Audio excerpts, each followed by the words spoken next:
Hello.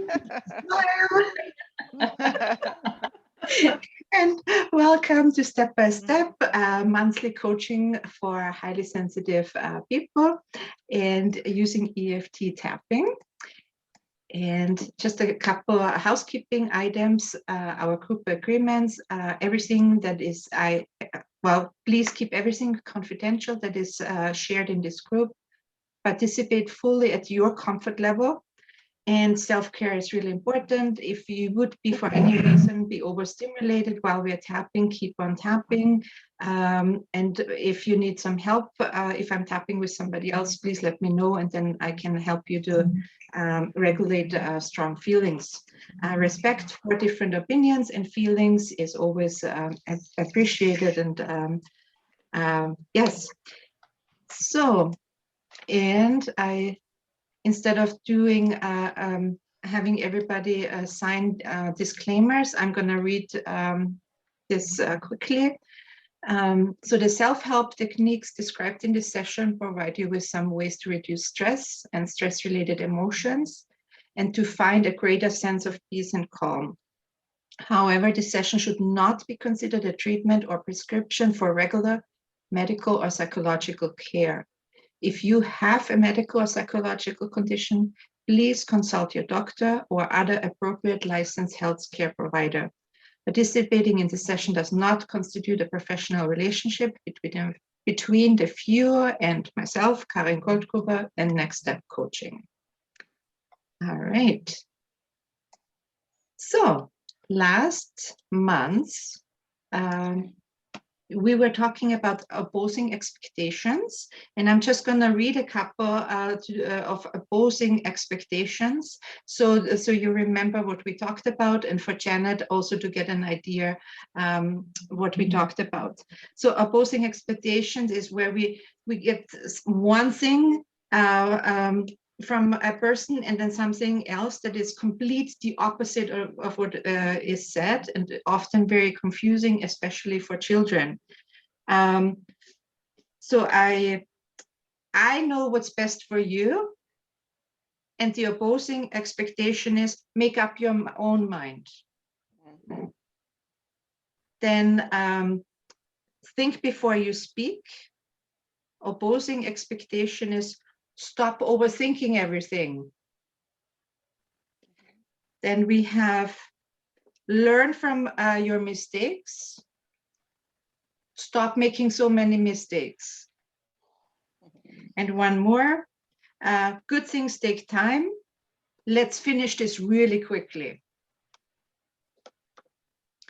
And we talked last month about how those opposing expectations can create inner conflict, confusion, and often leads to conformity, because people are so confused that they are afraid to do their own thing, to be themselves, and they just want to follow the rules so they don't get into trouble. And but this conflict and confusion and having to conform often leads to feelings of rejection. And today we're going to talk about rejection. And as highly sensitive people and being part of a smaller group, 20% of the population, many HSPs often feel rejected by society. We often feel excluded because certain things that work for the other 80% don't work really well for us.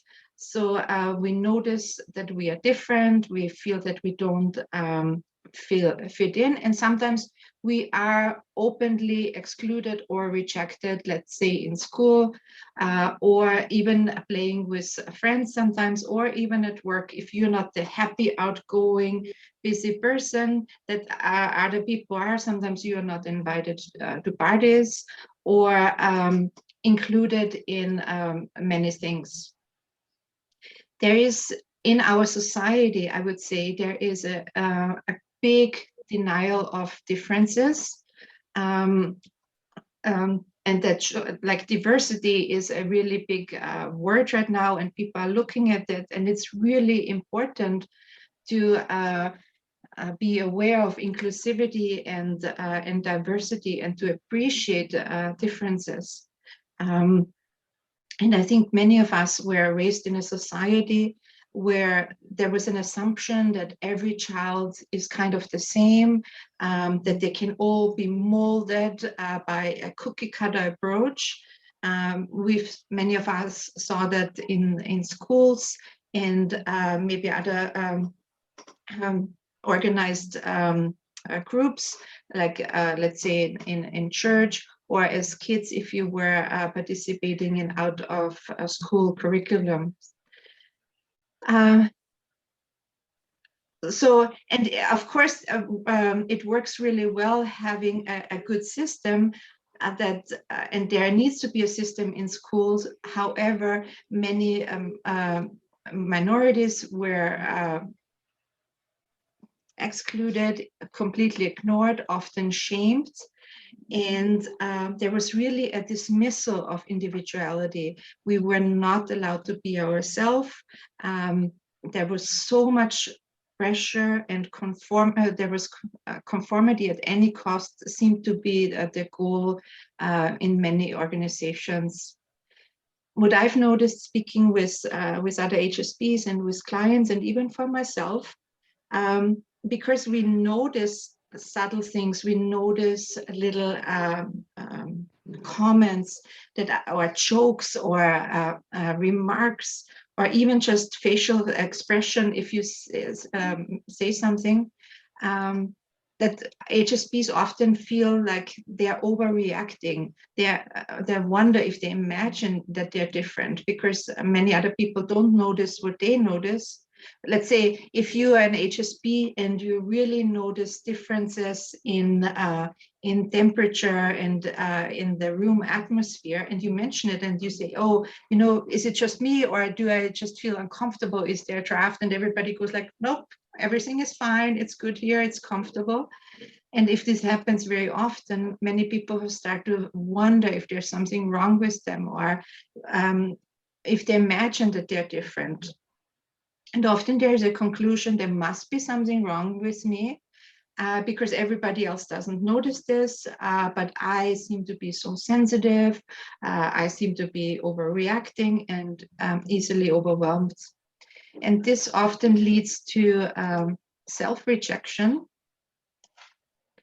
where we start sometimes to dislike our personal differences, because as a child and as a young person, but even as an adult, it is so important to be part of a group, to have a sense, a feeling of belonging.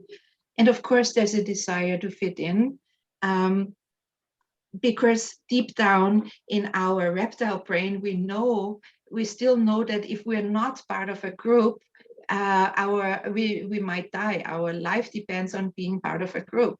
Even though logically in this day and age, we can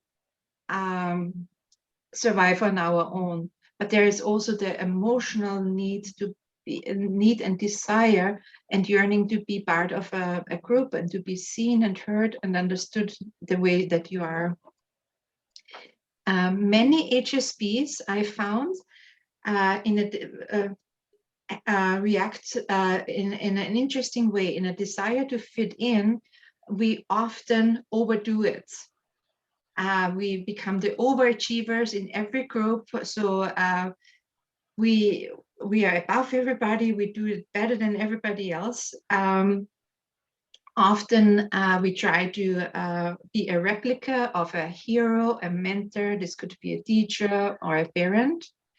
And just to make sure that we're really fitting in, and we're really overdoing it. And by overdoing it and trying to fit in, we really ignore who we are. In a way, we reject ourselves a second time by doing this. And often, because we are so aware of what is going on, it comes with a great sense of failure, failure to be really you.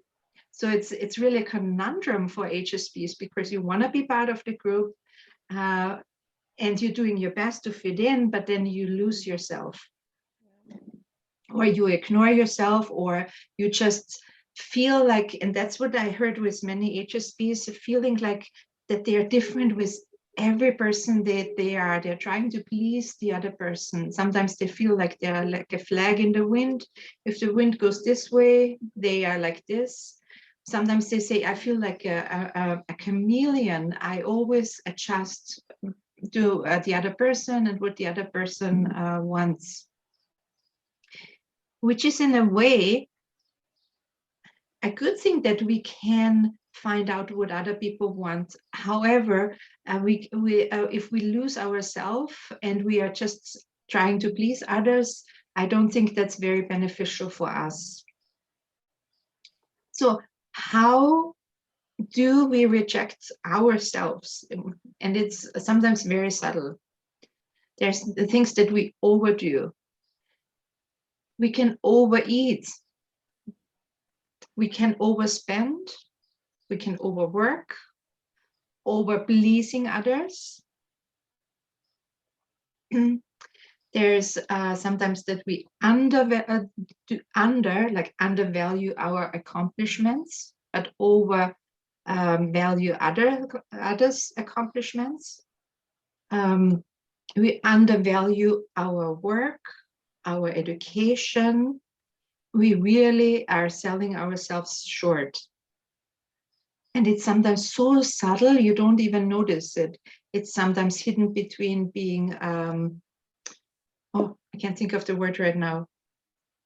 Okay, that's okay. I'll think of it after.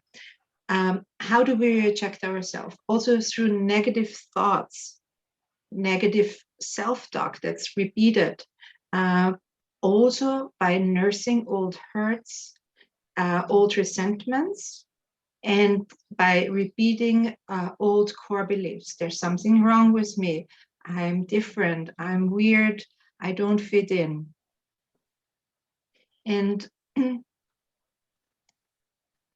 how can we step towards an acceptance of ourselves, and also feel acceptance towards a society where we often feel excluded? And with many HSPs, it starts when they find out that they're a highly sensitive person. They start to make peace with their past, not knowing that they are 20% of the population, that they are different, and just realizing that you are part of a group is suddenly like, oh, I'm not the only one. And yeah, right? Being in a community that is the same as you is like, wow. And I remember reading Elaine Aron's book, The Highly Sensitive Person, in German. And as I was reading it, my past started to shift and to change. I understood myself. I realized why I was reacting in a certain way and why I was so different than the rest of my family. So when we start to accept our past and that we are different, that's already a really great step toward self-acceptance. And as HSPs, I think the most important thing is that we go at our own pace. Often we want to keep up with everybody else, let's say with older siblings or even younger siblings. If we think they are more accomplished than we are, we want to fit in again. So in school, we overdo certain things. At work, and when we find our own pace and combined with the self-regulation of our strong emotions, what I found is that I'm more productive, I'm more focused, and I'm just happier. When as HSPs, if we rush and we overdo it, if we don't take enough breaks, then we get exhausted, we get really frustrated, we become very negative, and sometimes even we feel very hopeless because we tend to compare ourselves with others. This leads to the next steps towards self-acceptance, and which is learning to make our own choices, which is easier in your personal life than sometimes at work, because at work you cannot just say, you know what, I need to take a 10-minute break every hour. If you're self-employed, for example, you can find out, okay, when I'm most productive. For example, I do most of my writing and grading courses in the morning because I know it's really, then I'm at my best. I like working with clients really early during the day or in the early afternoons, because then, yeah, I just found out over time that this works really well. Also, taking time in between one task, and just taking 5 minutes, maybe looking outside the window or walking outside, are simple steps for us to self-regulate, and by doing those things for ourselves, to accept who we are and make choices that are healthy for us and not for everybody else. And the thing is, when we make healthy choices for us, we are more self-regulated, we're happier, there's less stress. So you can notice it in our relationships, we have more patience, and everything is just better when we take good care of ourselves. Another step towards self-acceptance is accepting change.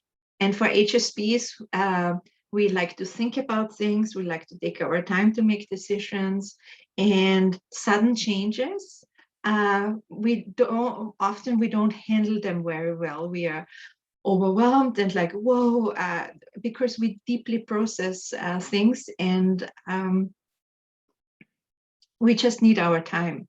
However, the more we work on welcoming changes and sometimes doing things even though we are nervous about it, or doing something even though we don't have all the facts yet, then we realize that we are much more resilient and stronger dealing with change in our life. Another step towards self-acceptance that is really important for us HSPs is approving of ourselves and the choices and mistakes that we have made. We can be really harsh when we make mistakes. We are much more forgiving to other people, and seeing mistakes, the German word for mistake is Fehler, missing, there's something missing. So you didn't have the information, that's why you made a mistake. So when we start looking at that, we are much gentler and kinder with ourselves when we make mistakes, and we feel much better about ourselves. And I always encourage my clients to have more self-acceptance. And then the interesting thing is, when we start to accept ourselves and how we are and how different we are, because every person, every HSP is very unique, the less social acceptance we need. Often because we always felt like outsiders, we craved and wanted acceptance by, by maybe our parents and our peers and friends and teachers. But the more we accept ourselves and see how unique we are and what strengths we have as a highly sensitive person, the less social acceptance we need. Which is really exciting, because, and I'm sure you have noticed this in different arenas in your life as well, when you respect yourself and you set boundaries, then others suddenly respect you more and your boundaries. It's really amazing when we accept who we are, and when we say a firm no, then people accept that. Even though we already prepared a list of arguments, if they if they would disagree, we don't even need it, because it's so in our core and so firm. They are like, okay, good, you don't want to do that, fine. And you go like, oh my God, why didn't I do that earlier? So when we accept and respect ourselves more, automatically others will accept and respect ourselves more as well. Okay, so enough talking on my side here. a question now. Any thoughts, any feedback on what I've said? What was coming up for you? If anyone like to share. Kat, go ahead. Kat, you unmuted, so I assume. Oh, I just unmuted in case we're chatting. Oh, okay. Can you put in the chat maybe, or just repeat the name of the book that you mentioned? Yes, it's The Highly Sensitive Person by Elaine Aron. I'll put it in the chat for you, Janet. I'll do that right now. Give me a sec. Thank you. Yes. And I'm sure it's... And there's a workbook too. There's a workbook too. I don't know if you can see that or not, but... Oh, nice. Okay. Yeah, so you can, and it's fun because you can actually like write in it. Like, super then good. she's got one for our HSPs in love too. Oh yeah, I love that one. I started it, but I haven't finished it yet. Okay, I'll put it in the chat for you, Janet. Good, thank you. Okay.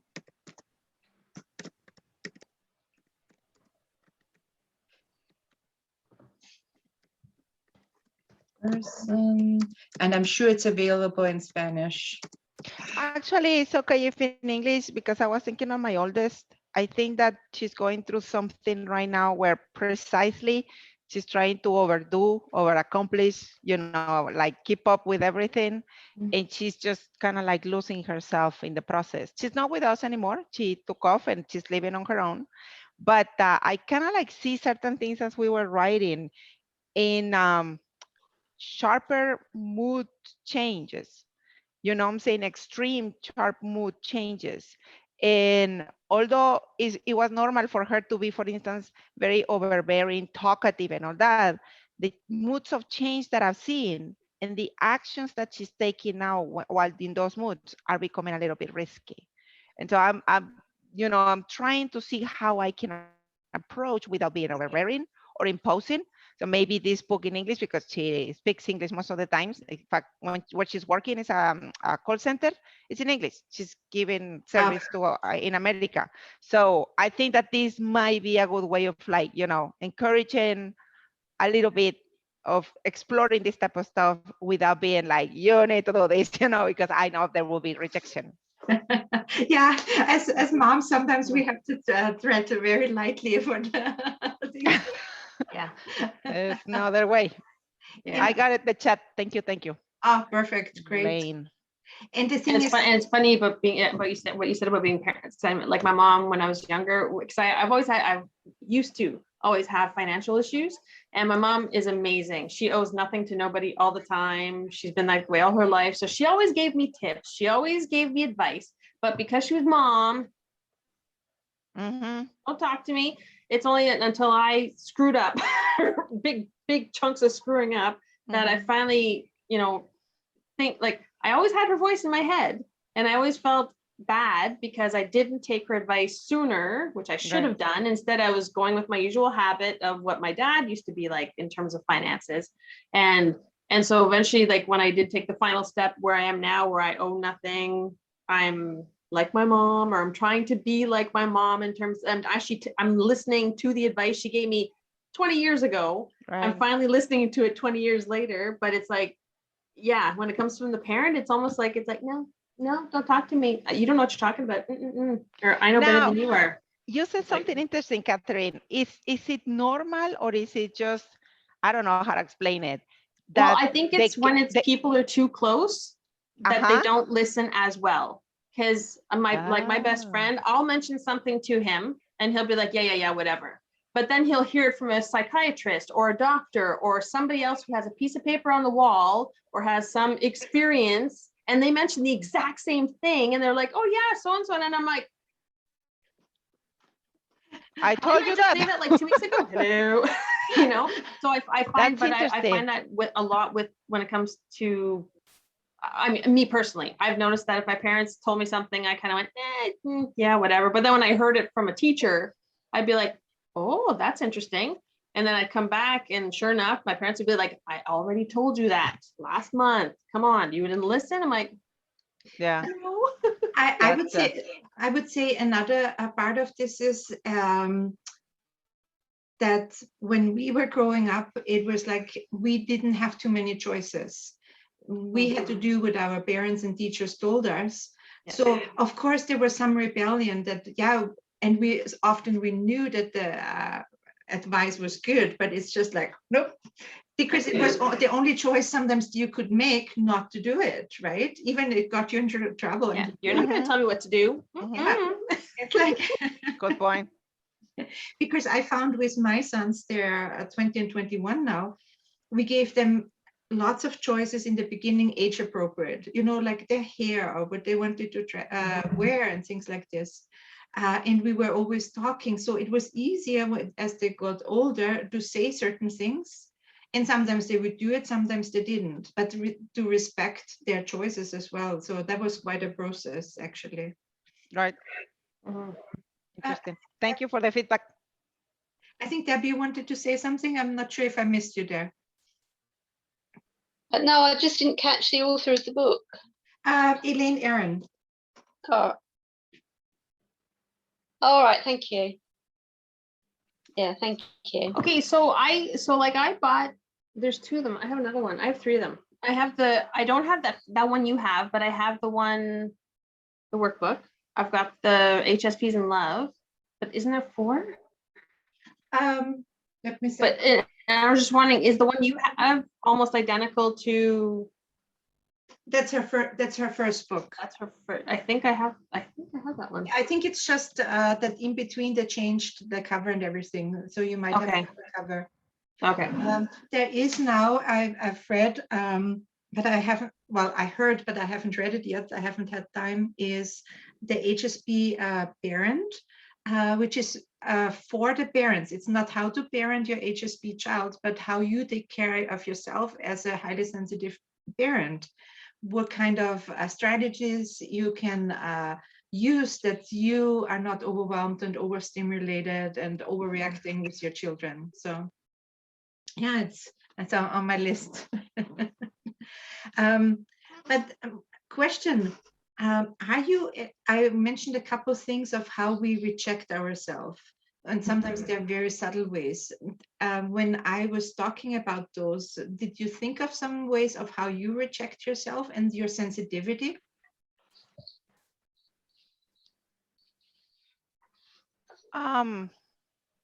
I think in my case, and that's the reason why I was asking a little bit more to Catherine. My mother was like the big, strong role model. And I know I took some of those ways of being, and my objective wasn't necessarily to be like her. My objective was to get my dad's attention.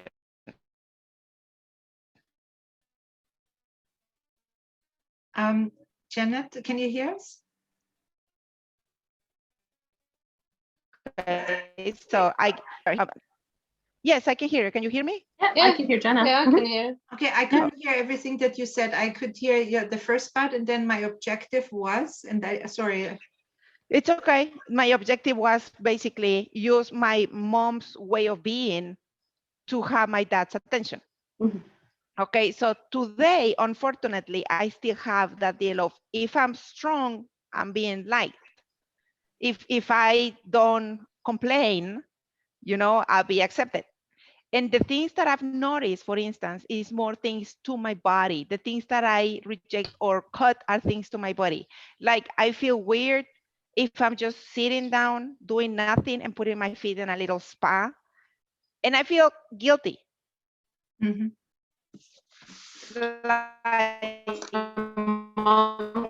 Like, should you be doing? I don't know, something, you know what I'm saying? And I tend to do that so easily. And I notice also, and they're like, okay, well, maybe if you just go to a spa and do it over there, you know what I'm saying? You're in a different setting. It's like, no, people are going to be touching me. It's like, no. And that thought also is like, you know, so I notice my primary rejection to myself has to do with self-indulgence, self-care. it's been a hard deal for me to kind of like do my fingernails. It's like, what? Yeah, basic stuff. And so I'm focusing on that right now because I am accepting that has nothing to do with my value, has nothing to do with my capabilities, has nothing to do with what I've accomplished or not, you know what I'm saying? Has nothing to do with that. It's just a treatment that I need and require that I know how to do. If somebody's sick, oh, do this, do that, and you know, right away mom jumps in, but I don't mom myself, you know what I'm saying? And that's part of what I'm trying to work, you know what I'm saying? I mean, a call, oh, I'm sorry, I'm gonna be like 15 minutes. And I'm like, don't worry about it. No, worry about it. I have things to do. I'm like, sorry, until tomorrow. I'm learning to do that type of stuff too. So, but it's hard. I feel guilty. I don't know why. Mhm. Oh, great. Thanks for sharing that, So, Janet. And later on, we'll be tapping on different feelings, and maybe even if you all have different things, then I could tap with all of you like for like 10, 15 minutes. We still have 45 minutes. So thanks for sharing that, Janet, because everybody was like, yep, I can relate to that. I know. Yeah. How about you, Deb? What did you notice? How do you reject yourself and your sensitivity? Well, two of the things you mentioned, sort of overeat and overspend. Probably spending is yeah, probably the main two. But I can identify with what Janet was saying. You know, about the feeling of should always be doing something else. I think that was kind of an expectation as I was growing up, really, that you should always be doing something. So that was kind of, you know, that came from, I think, mum in particular. So it did take me quite a long while to get to a point where, you know, I'm happy to take time for myself and don't feel that I should be doing something all the time. Oh, nice. Good for you. So, you know, I've learned the hard way that you have to look after yourself. Yeah, but that was very much, you know, she was always, I can remember as a kid, you know, if you weren't doing something, it would, she'd always find you something to do. You know, get the washing in or whatever it might be, you know. And actually, my best friend and I noticed that because he has two kids, and now they're off school as of this Friday, as of yesterday. He's like, now it's a matter of keeping the kids busy, and I was like, okay. But he's also mentioned 3 or 4 times that he'll be working. His wife's upstairs working. He's down in the basement working. The kids are like either outside playing or whatever. But then his daughter at one point will be sitting at the table and she's like, oh, I'm bored. And he knows that whenever they say that, it's because they want him to let them video game and watch TV. And he's like, no, you have from 7 to 10. That's your TV time. And usually he avoids all TV time except for on weekends when they do it as a family. So that way they're amazing thinkers. They read books, like they go outside and play. Their imaginations on these kids is ridiculous. It's awesome. So he's really doing a good job of that. But he's like, yeah. So whenever either of the kids say, oh, I'm bored, I'm like, well, find something to do.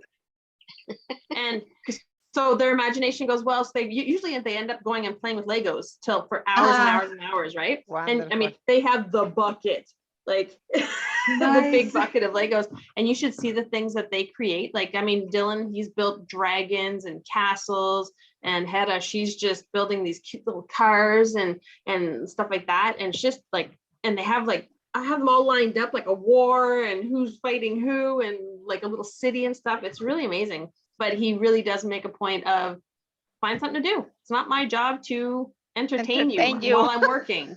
You know what I mean? Like it's, and he does, and he's like, he goes, I try not to feel bad about it because they're my kids. I don't want them to just sit there and do nothing. And I'm like, well, listen, but being bored is okay. And he tells them that being bored is okay. You can just sit there and stare at a wall. Doesn't matter. Just whatever, you know, and then they eventually do, you know, when we'll start painting or whatever, they'll find something. But I find that really interesting that it's okay to be bored. It's okay. Find something to do. Absolutely. And especially for us highly sensitive people, we need more downtime to self-regulate. And just sitting outside for 5-10 minutes, looking at the tree or looking at the flowers or the butterflies, that helps us to self-regulate, to get grounded again, to feel energized again. And we need more time like that. But we grew up in a society where work, you have to be busy, you have to be productive all the time. And if there's any other human around, you have to be not in control, but you have to be doing something entertaining or providing or helping or whatever. And it's funny because I remember that actually makes me think of, there's one night that when I was my ex-boyfriend, he was over with his daughter, we were watching a movie, and I was feeling anxious, anxiety, like just antsy, and I just needed to be by myself. So I just went into my room, I just closed the door, read a book for half an hour, came back out, and I was perfectly fine. I was good.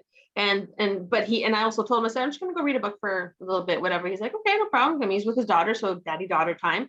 And that worked out well. So I mean, but the people that are in my life, I'm like, they know that if I'm like, yeah, no, I don't want to, okay, no problem. And it's like, maybe next time, but not right now. That's fine. You mentioned something interesting, that if you're around people, you feel like you have to entertain. I've been having I said horrible last 2 weeks, because tomorrow is is Danielle's 18th birthday. And we're having this pool party, basically. And my idea was, okay, it's a pool, it's gonna be open. Her flag football team is gonna come and so sit down and stuff. No, that's not the case. I've been thinking of what they're gonna drink. What if it rains? What if somebody doesn't show any less people? What if this? What if that? What if this? What if that? It's like, I mean, it's mind blowing. I cannot believe I'm getting so stressed out for just a freaking party. Yeah.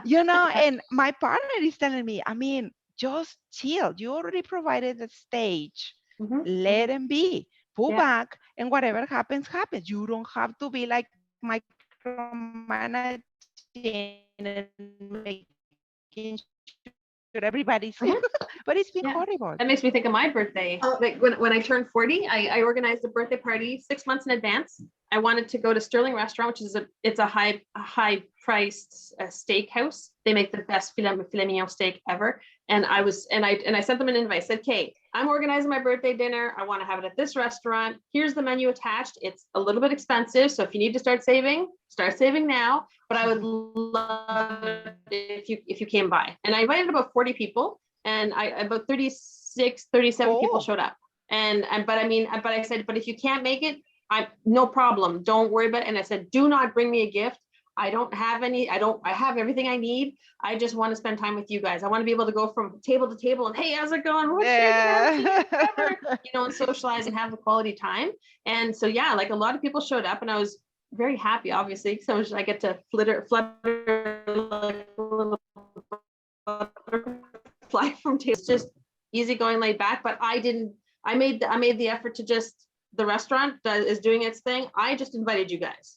If you show up, you show up. If you don't, you don't, whatever. The people who are meant to be here will be here. And it turned out really well, but it was a lot less stress than what I would normally do. Janet, normally I would do that. I would organize everything. Janet, what I did, we always had all our kids' friends here at the house. But we always did, they were required to clean up after themselves, because often they would sleep here. And like we couldn't over the last year, but every time they would clean up, they would vacuum, and everything would be like recycling, everything would be done. Oh, so nice. And then you're happy to have them at your house all the time. I just absolutely absolutely and the things, and now they're starting to bring their own snacks and everything. So that's cool. That's awesome. Cool. But quickly back to the time that we need off. I just read a really interesting study where it shows how we need some time in between tasks where we don't do anything, so the brain can finish the task that you were just completed. Processes everything, and then everything is stored, which is better for your long-term memory. But also when you are starting the next project, your brain is clear because it doesn't have 2 or 3 things running in the background still processing.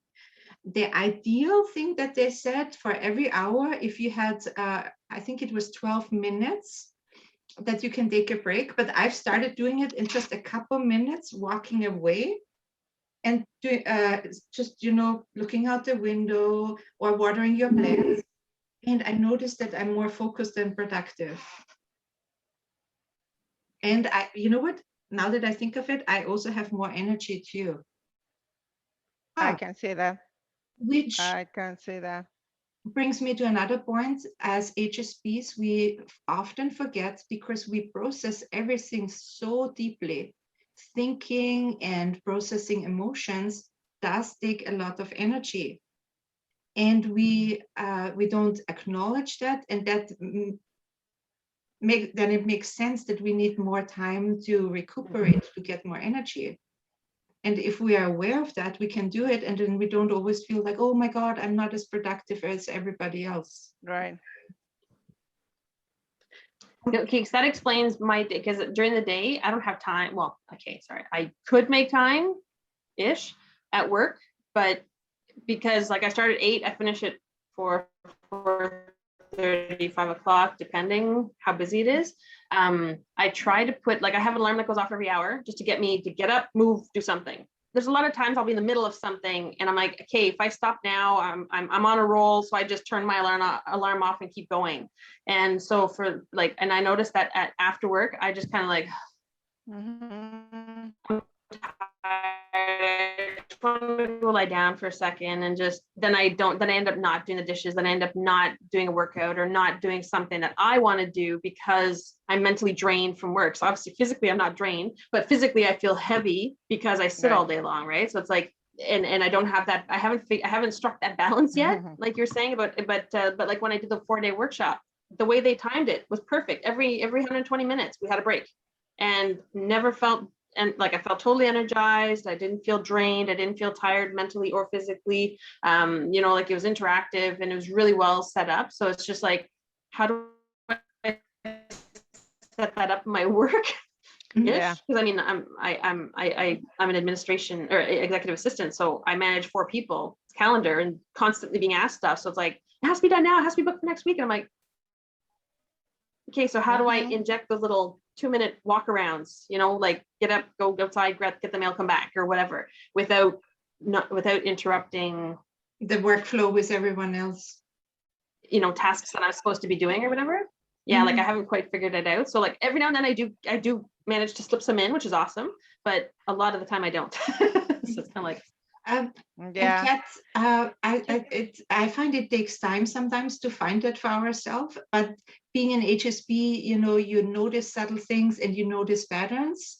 And like for me, it took me forever to find a really good way of organizing my to-do list. I tried so many different things that people told me.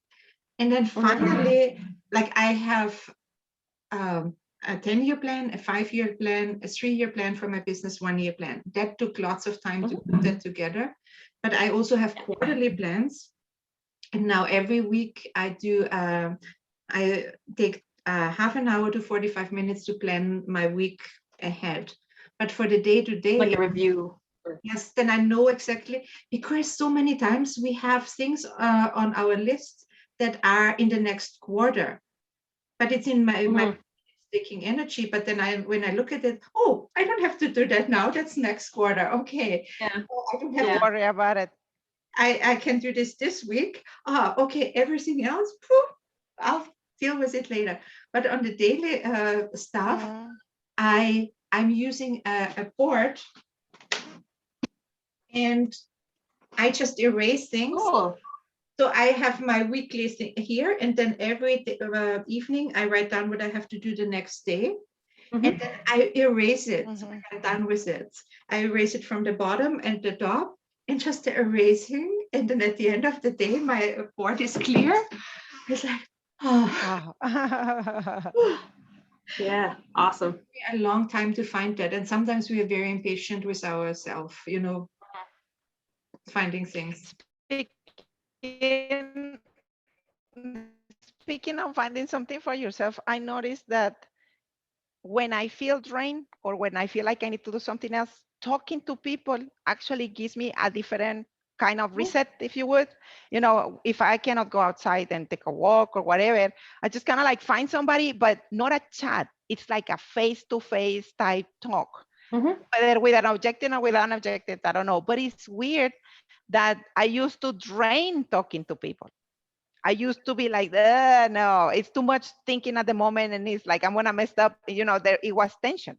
But today I don't, you know what I'm saying? And that actually changes my perspective and changes my energy. And there's been times when, because I'm doing too much work or I'm doing something else and I don't have that, that I'm like, I need that. So I just call somebody and I'm like, hey, do you have time for tomorrow? Like in the morning or something?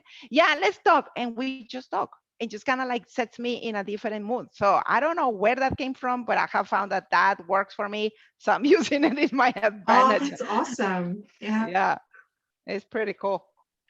What I've noticed when I'm talking on the phone, because all my family is in Austria, right? When I'm talking on the phone now, I started tapping. Cool. So, you know, because and then I'm just sitting there and I'm talking, and then I'm taking care of my nervous system as I'm talking. And now it's so automatic that sometimes, you know, we are on the phone, like on You're doing it. FaceTime, and I'm like tapping and like, but it made such a big difference. I find, especially with my mom. That's so cool. Yeah, it really helps. Okay, talking about feelings. Well, yeah, well, because talking, tapping, it's the easiest thing to Right? to do. Like when you start bitching and complaining with your friends, start tapping, because oh my god, you know, like it's you're in it, you might as well tap through it. And they're like, huh? What are you doing? Nothing. Yeah. I'm good. All good. All right. Who would like to tap with Unless me? you start picking the weird spots where you gotta Absolutely. lift the boob and the kidney meridian, like right underneath the breast. It's like, hello, excuse me, pardon me. Excuse me. Yeah, there's one point.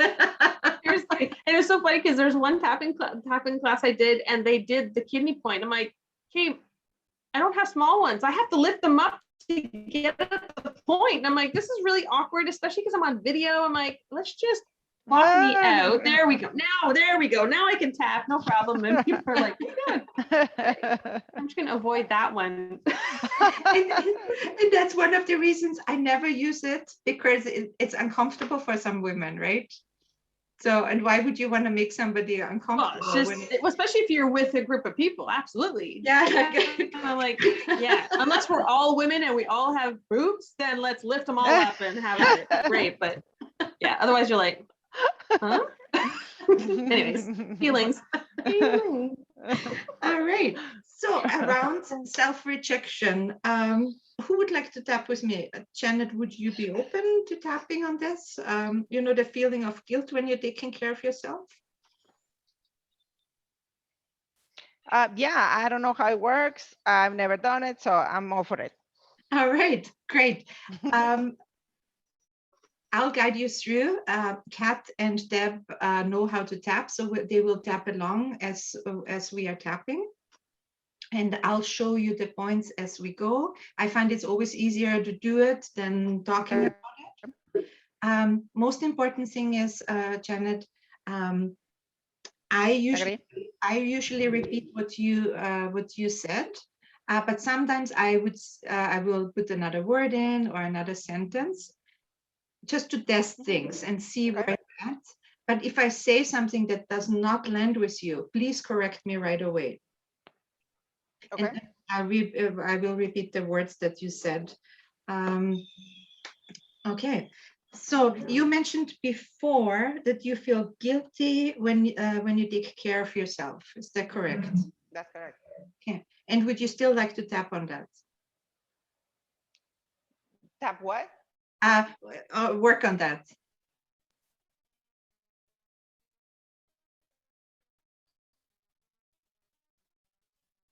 I'm so sorry, my internet connection is really bad today. The internet. And I'm getting better internet over the week. It's okay. Okay. So how guilty on a scale from 0 to 10, and 10 being the highest, how guilty do you feel when you're taking care of yourself? And if you have a recent experience where you felt really guilty for doing something for yourself, that would be even better. If you could think of something. Normally on scale from 1 to 10 is like a 6, 6. you know, like on the average. And let me see. Yes, and the latest that I felt strong was when I was feeding myself like food, and I just left the food over there and I didn't serve and I didn't the whole thing, and I was like doing one of these numbers, going upstairs just to eat on my own. Okay. You know, I was having a struggle, you know, like you're a bad mom, everybody's gonna die, and one of those deals, really. Okay. And when you were you feeling guilt as well when you just went upstairs to eat on your own?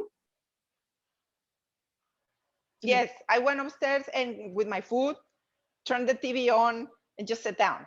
You know, it was kind of like, I'm going to do this and I don't care. But as I'm eating, I'm feeling guilty. It's like, Okay. yeah, you know, And so when I you, don't enjoy my food.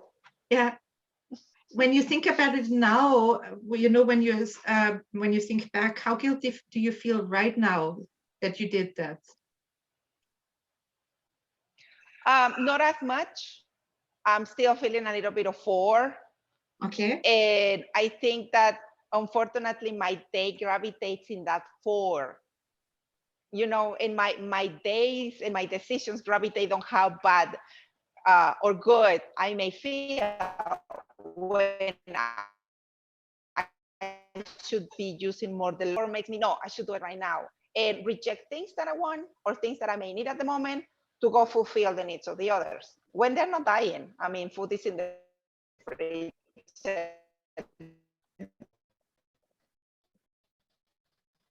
7, whatever, you know, but that feeling of guilt, that it gravitates through the day, the 4. Okay, so it's always there, the guilt, would you say? Okay. Mm-hmm. And Yes. that guilt that is always there during the day, right now, where do you feel it in your body? Do you feel it anywhere? I've been noticing lately headaches. Something that I try to do also is just to flex my feet, you know, move them and stuff, like my feet. But I've noticed more and more attention in the head and attention over here. Okay. Okay, good. All right. If the internet is really bad today, Janet, if you don't hear me in between, just keep on tapping on the point that we are tapping on right now. Okay. If for whatever reason we should... Okay. And it's weird. You know what? I'm just gonna turn off my phone. Maybe that's gonna help because there's nothing else on in the house. Okay, so Janet, we will be tapping on meridian points on your body. What happens? It sends calming signals to your brain, and we will be saying things as we're tapping. So I say the things that I heard you say, and then you repeat them after me. So we are starting with the setup statement. And in the setup statement, we say what the problem is and how you feel about it, where you feel it. And we also say, I accept myself and how I feel. So by focusing on the negative, we bring it up and we can work on it. And then we're going to tap on different points with a reminder phrase. Okay. So on the side of your hand, even though, and then you repeat even though I feel guilty. I feel guilty When I take care of myself. When I take care of myself. And not take care of others. And not take care of others. And I accept myself and how I feel around this. And I accept myself and how I feel around this. Okay. Even though I always feel guilty I always feel guilty all day long. all day long. There's a guilt at about 4. There's a guilt at about 4. And I accept myself and how I feel. I accept myself and how I feel. Even though there's this guilt. There's this guilt. It's around all the time. It's around all the time. I feel guilty if I don't take care of others. I feel guilty if I don't take care of others. Even if they can take care of themselves.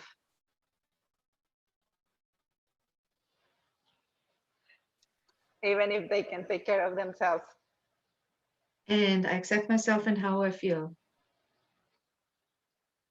And I accept myself and how I feel. Top of the head.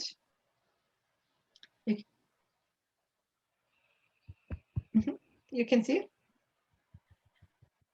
This guilt, this guilt. This guilt. And then the next point is right here at the end of the nose towards the eyebrow with 2 fingers. Can you see? Yeah, a little bit. Yeah, with Yes. 2 fingers perfectly. Yeah, you got it. Right. Okay. Awesome. My daily companion guilt. My daily companion guilt. I'm never alone. I'm never alone. And we're gonna go at the side of your eye. Side of your eye where the bone is, right here. And you tap gently there. And perfect, you got it. And please keep your eyes open, Janet, because then you cannot go into some stronger, deeper feelings. Okay, gotcha. My daily companion guilt. My daily companion guilt. It has, and then underneath the eye. Yeah, perfect. Again, where the bone is. Good. And you gently. Okay. I'm never alone. I'm never alone. Guilt is always with me. Guilt is always with me. Next point. I feel guilty when I don't feel guilty. I feel guilty when I don't feel guilty. True. Pinpoint. As a mom, I have to feel guilty. As a mom, I have to feel guilty. And then on the collarbone with both hands. As a woman, it's required to feel guilty.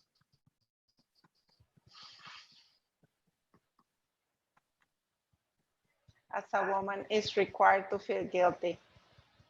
And the next point is underneath your arm where your bra strap is. All this guilt. All this guilt. Okay. Okay, so Janet, what did you notice? Any thoughts, any feelings? What came up? I was still tense at the beginning because I didn't know exactly what was going on. But then a little bit after a while, I just kind of like, just let it flow. And it's interesting that you touched some phrases that I would have never thought, even though I was feeling them. I didn't know how to phrase them. So that's good. Okay. And the guilt, when you think about the guilt, you're sitting in front of the TV, everybody else is downstairs and you're eating and you're feeling, when you think of that guilt right now, how strong does it feel for you now? Just below 4, but a 3. A 3. Okay. Yes, I've been more conscious about it. For instance, we go to the kids' flag football practice, and I'm always accommodating the rest of the day to be there during 2 hours sitting down and just watching it, right? But then it's like, I don't want to do that yesterday. So I told my partner, hey, we're going to drop him and we're going to take care of this other thing that I need to do. It's like, cool, I'll go with you. And that's it. I dropped the kids, went back, and that was it. Everything is fine. Yes, somebody, cut their can and did something. And my guilt started coming. If I should have been here, this just haven't happened and stuff like that. But it's like, no, I was meant to happen. That's it. It was done. So I'm being more conscious of my own state, if you would, and trying to eliminate those things that make me better. It has nothing to do with it. So Okay, I'm good. working a little bit. Okay. And since we're working on guilt, we're not going to do the setup statement again. We're just going to continue here on the guilt. I should be there for everyone all the time. I should be there for everyone all the time. No. Okay, good. No. Good girl. If something happens If something happens and I'm not there, and I'm not there, I am guilty. I am not guilty. Good, good.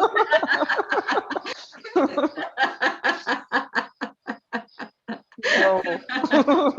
Side of the eye. All this guilt All this guilt. underneath the eye. I grew up with guilt I grew up with guilt. underneath the nose. Guilt was used to manipulate me. Guilt was used to manipulate me. Chin point.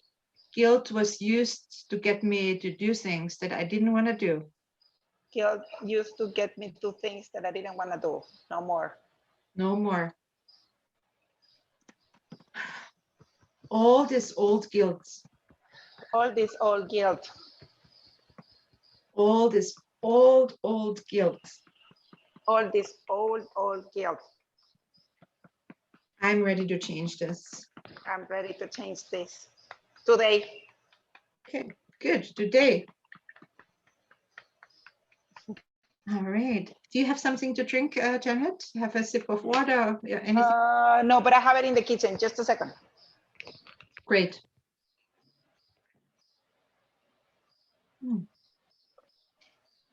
Is this resonating with you, ladies? Yeah.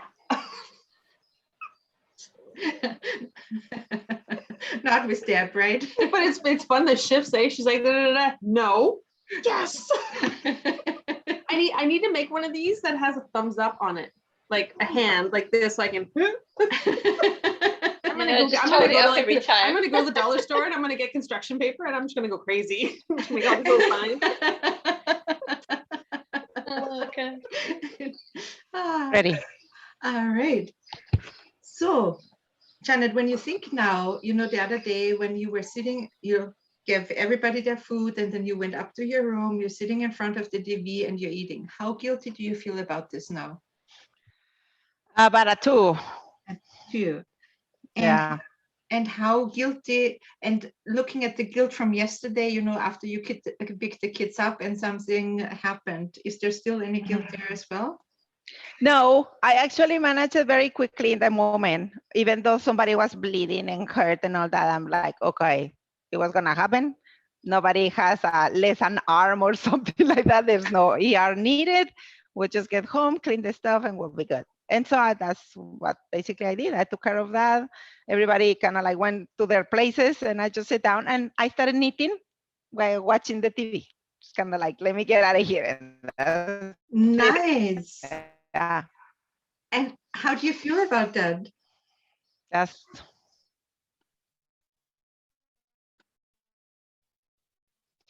at the beginning, as soon as I saw the situation, was like, whoa. And then I'm like, I kind of like shook it off and I'm like, it's okay. And then when I was doing the knitting and watching the TV, I didn't feel any more guilt anymore. I mean, it was like, I kick it out. Like, I don't want to feel like that. And that's it. Nice. Good. Okay. Let's continue on your guilt. Let's start right here. So much guilt over so many years. So much guilt over so many years. I carried guilt from generations and generations. I carried guilt from generations to generations and it stops today right here. And it stops today, right here. I'm getting goosebumps as you're saying this. I'm not gonna pass my guilt on to my children. I'm not gonna pass my guilt onto my children. It stops today, right here. It stops today, right here. I'm releasing all guilt. I'm releasing all guilt. And I'm returning all guilt that is not mine. And I'm returning guilt to the what? That is not mine. That is not mine. Thank you.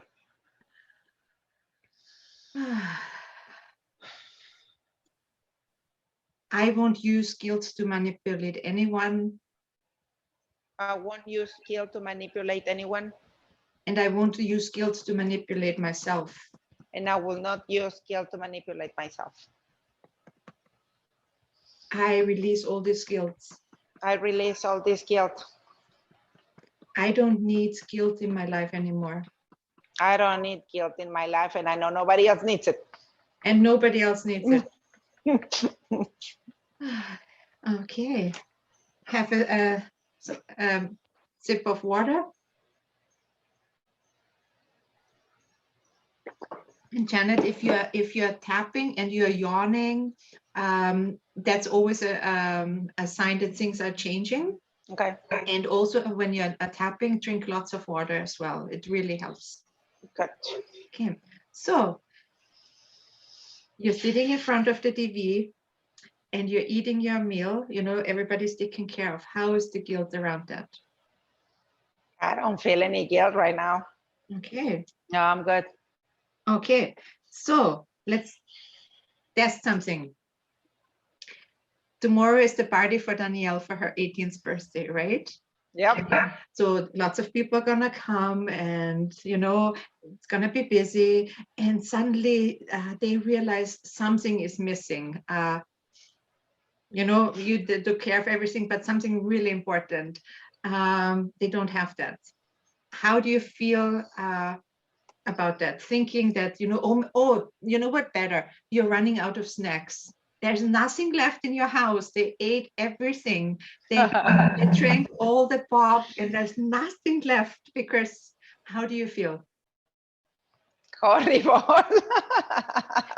Pardon? I mean, I feel bad because I know that that's something that will entertain the people. But my first thought as you were talking, I have to admit, it was like, let me jump in the car and go get it. I honestly thought that. But then as you were talking, it's not going to be in the house to begin with. It's going to be like in a ranch far away. There's nothing close. So we're stuck with what we have. That's it, right? And so actually that thought that you're presenting, or that scenario, I thought about it. I'm going to be releasing little by little the things instead of everything, because in that way I will control how much is being spent. I did think about it. So if it happens that that's the case, pues sorry. I mean, maybe the party finishes right there. I don't know. But that's it. You know what I'm saying? There's nothing else to do. Okay. So who is usually presenting the birthday cake if you have a birthday party? Who is doing that? Is it you or? Well, if it was in the house, kind of like, yes, you know what I'm saying, we will. But I'm just gonna, what I have in mind, precisely to remove that thing of I need to control everything, there's going to be an area where there's gonna be a table and everybody can put gifts or whatever. There's gonna be balloons and a set where they can take care of like pictures and things like that. And I mean, it's gonna be, the stage is on, do whatever you want. And there's gonna be just one cut, which is for the food and the cake and the pictures, and the rest is do whatever you want. You have 10 hours in a place, you know, knock it off. That's it. And will you be there, or will you be at home when the party happens? No, I'll be there. I'm gonna be there because there are also other how do you call it, parents. Some of the kids are going, so they're like, okay, where are we going to be? And I'm like, we're gonna be over there, and the kids are gonna be over there. So we're just gonna be separated. Okay, so you're there, you're chilling with the other parents. How do you feel about that? The kids are over here, you're with the parents. Any guilt there? No, Okay, in that one, no. okay. One more thing, just to check. Yes. Everything is set up and it's gonna rain. Okay. Okay. Any feelings of guilt? No, not on guilt, just safety. Just making Okay. sure nobody gets, falling or something like that. But guilt, no, I don't control the weather. Forget about it. Okay, good. Awesome. I'm done in that one. If it rains, it pours. That's it. Awesome. Yeah, Thank no. Thank you, Janet, for tapping with me. No, thank you for helping me on that one. What about the tension in your neck and your shoulders? I don't feel it right now. No, I think that that's something that kind of like reflects on the burden. You know what I'm saying? I feel like over here, I don't feel it right now. And that's something I need to also focus on, just kind of like release it. I noticed I went back walking now that we can go outside and stuff. So I do like 45 minutes of walking. And I noticed when I was walking, I do this. Oh, I'm walking doing one of these numbers, and I noticed yesterday, I'm like, what in the world? And so that might have something to do with the stress and the pain and all that. So I'm trying to just kind of like feel like I'm being held by something on the top, you know what I'm saying, like this, to release this part.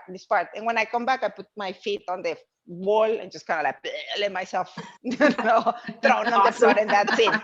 Yeah, no. I mean, I'm trying to eliminate all those things that before it was like, no, you shouldn't. Like, why shouldn't I? Enough. Good. Thanks, Janet. You're welcome. Thank you, guys. Kat, would you like to share what were you tapping on? Were you tapping on guilt as well, and following? Oh, yeah, I was just following the tapping on the guilt. Yeah. And no specific anything came up really. But I really did like the no, no. Like that. I feel like no, not today. I'm like, yes. That's awesome. Absolutely. And Janet, sometimes with tapping, when we tap, you may feel it in another area, that you may sleep better, or you don't worry about stuff, or suddenly your communication is better, or you're more relaxed. It's amazing. It shows up in all different areas of our life. It's That's nice. That's nice. I certainly gonna do it tonight, and I'm gonna do it tomorrow before going to the party. Great. Keep us posted. Absolutely. And Deb, how are you? Knowing that you're a mom, with guilt and everything, how was that for you? Yeah, no, that I was just tapping along as well. Like Kat, I sort of was really pleased to see all the moments where it was like, no, I don't feel that, and I'm not putting up with this, and very sassy, yeah. So thank you, yeah. Some yawning, so something shifting. Yeah. Nice. For me, so brilliant. Good. Or another way that you know that something is shifting, it was when you have a hard time repeating what Corinne says. I don't know how many times I've done that where I'll be like, Yeah, where you're, what was that again? Yep. Yeah. And then you have to say it really slow. Yeah, all right. Exactly. If it doesn't resonate, I just don't repeat it, but I just keep tapping. That's just fine, Yeah. Oh, that's wonderful. Let me just quickly share my screen again. Excellent. Okay. So, as always, every month I encourage you to be aware of something. And so over the next months, notice if there's any feelings where you feel a social rejection. And notice if it's with certain people or with certain groups, and notice how you feel about it. And if you have a moment to tap on it, take some time to tap on it. Okay.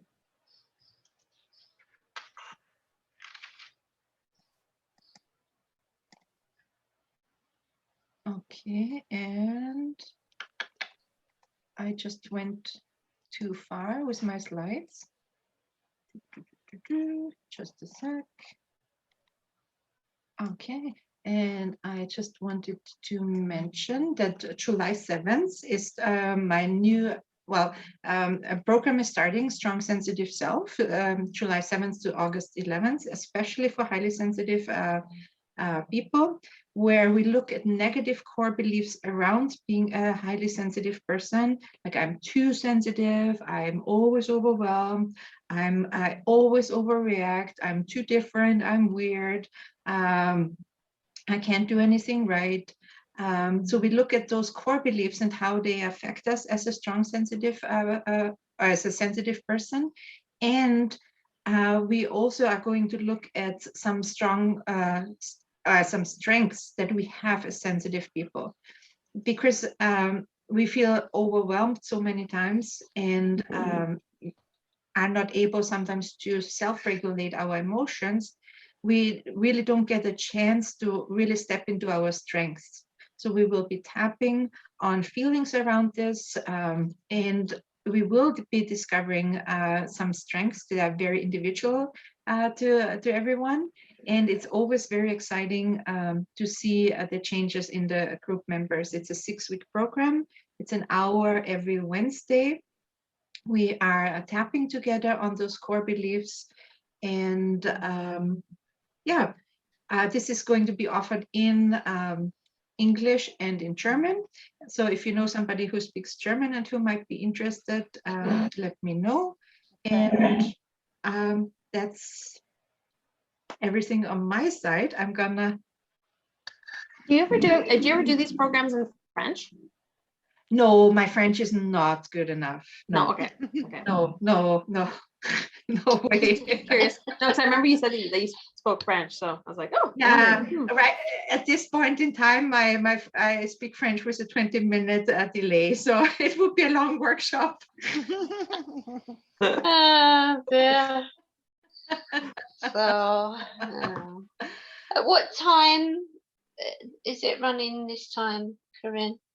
So it's for Europe, it's okay. Let me just quickly check. Thank you for asking, because I changed it a little bit because of the German one. Oh my God. That's all right if you don't know at the minute. I can let you know. Yeah, let us know another time.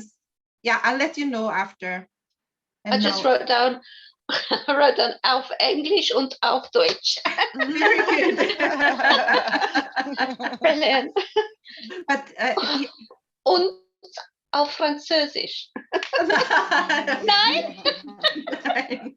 Okay. I can't get to do the French one, Kat. Il n'y a pas de problème. OK, on y va, let's go. Pas en français. Yeah, so in Canada, it's 7 in Canada. También en español. Sí, muy bien. You can translate for me then. Sorry, that cut out. In Canada, it's 7 p.m. and I'll let you know about your times in I think that's like midnight. That'll still be midnight. Yeah. But midnight in the UK. Yeah. I have some extra times as well, so I'm like, Little lady. Hola, lady. Oh, bless. Oh, she's so cute. That's awesome. All right. Thank you very much, everyone, for joining today. And I'll see you all soon. And have a wonderful weekend. Enjoy the party, Janet. Thank you so much. I'll keep you guys.